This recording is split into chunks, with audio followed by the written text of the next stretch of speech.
지금 보시는 아파트는 서울에서 1, 2억대로 살 수 있는 아파트들입니다. 그것도 많이 하락돼서 저가에 거래되는 1, 2층이나 저층이 아닙니다. 직거래된 가격도 아니고 300세대 이상 되는 서울의 역세권 아파트들도 있습니다. 하지만 이렇게 아무리 하락해서 싸게 나와도 이게 싼지 비싼지 알 수 없기 때문에 관심은 가지만 살 수는 없죠. 고금리 장기화 그리고 주택 수요 매수하였던 젊은 층들이 최근 아파트를 사기에는 부동산 경기가 좋지 않다고 생각하기 때문에 부동산 경기 침체가 이어진다, 장기화된다, 이런 식상한 말들이 뉴스에 도배되고 있습니다. 하지만 실제 사고 싶은 분은 사지 못하는 이유가 얼마에 사면 될지 모르기 때문이고 적정 가격을 모르기 때문입니다. 그래서 하락한 아파트가 보여도 얼마에 살지 알 수 없습니다.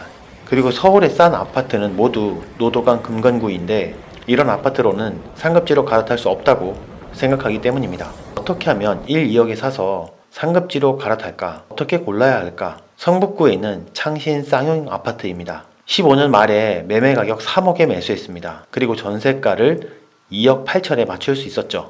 그 당시에는 2층도 그 정도 가격이었습니다. 내 돈 2천 3천만 원으로 매수했죠. 그리고 2년 뒤에 2017년에 4억에 팔 수 있는 기회가 와서 4억에 실거래가 되었습니다. 그때 팔고 2017년 7월에 성동구에는 금호자의 2차를 전세 4억 8천을 끼고 5억 9천에 매수할 수 있었습니다. 내 돈 1억 1천만 원이 들었죠. 창신 쌍용에서 벌었던 1억으로 성동구를 사서 13억까지 올라간 겁니다. 그리고 2년 동안 저축했던 4천만 원과 내가 가지고 있던 6천만 원으로 힐스테이트 상도를 5억 5천 전세를 끼고 6억 5천에 매수를 합니다. 두 아파트 모두 최고점 13억, 15억 한 번의 기회로 30억의 자산가가 되었습니다. 최근 가격이 내려갔어도 10억, 12억 아파트 전세값을 빼고도 10억의 경제적 자유를 달성할 수 있었습니다. 지금이야 12억대이지만 그 당시 성동구나 동작구에 있는 아파트를 1억으로 매수할 수 있었던, 그리고 매수했던 사람들이 한둘이 아니었습니다. 사람들이 비선호하는 강북, 성북, 노원, 도봉 같은 지역이었지만 시세 차익을 누리고 그 돈을 시드머니로 활용해서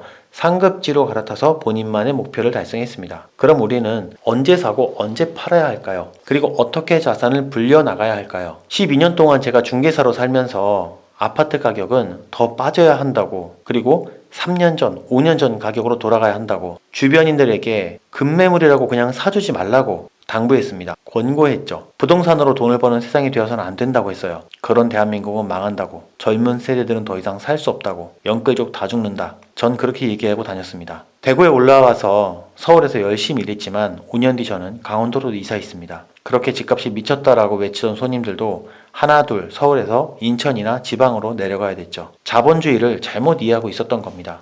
맞습니다. 집값으로 장난치면 안 됩니다. 정말 진지하게 생각하고 자산을 지키는 능력을 반드시 키워내야 합니다. 요즘에 하락한 아파트가 많이 나왔다고 하지만 그냥 사면 안 됩니다. 초록색으로 칠해진 아파트는 2015년에 940세대의 대단지 아파트입니다. 지하철 2호선에 도보 5분 거리 역세권에다가 북성초등학교를 품은 초품 아파트이고 바로 위에 명문대인 이화여자대학교가 있는 신촌에 있는 아파트입니다. 그리고 바로 밑에 있는 보라색 아파트는 5호선에 가깝고 초등학교는 품지는 않았지만 5분 거리에 있습니다. 2014년식이고 3,885세대의 아주 큰 대단지 아파트입니다. 2017년 당시 초록 아파트는 7억 1천만 원이었고 보라색 아파트는 7억 5천만 원이었습니다. 같은 돈으로 살 수 있다면 어떤 아파트를 사시겠습니까? 초록 아파트는 1번, 보라 아파트는 2번. 초록 아파트는 신촌에 있는 신촌 푸르지오입니다. 보라색 아파트는 마포에 있는 마포 레미안 푸르지오죠. 21년도에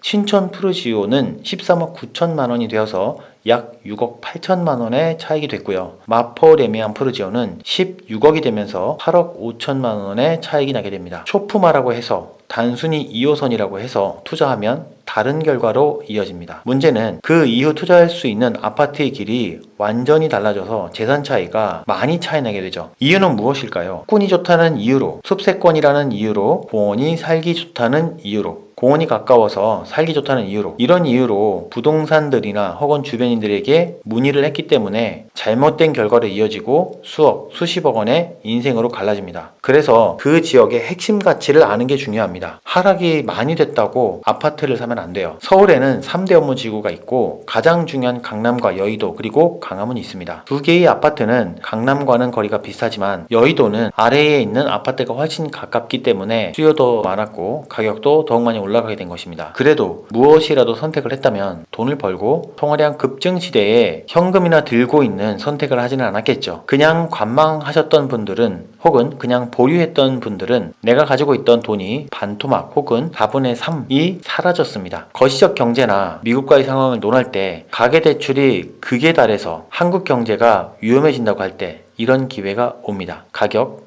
왜곡 현상이 벌어집니다. 단순히 많이 빠진 하락 아파트를 사는 것보다 저평가되어 있는 이유를 정확하게 알아야 손해보지 않습니다. 가격이 왜곡될 때는 좋은 아파트나 안 좋은 아파트나 가격이 비슷하기 때문이죠. 학군이 우선인지 교통이 우선인지를 파악해야 됩니다. 엉뚱하게 공원이 좋아서 살기 좋다, 그리고 최근 많이 하락했다는 말에 사면 안 됩니다. 분석하는 영상을 자주 올리도록 하겠습니다. 많이 떨어졌다고 무조건 사지 마세요. 감사합니다. 도원 공선생이었습니다.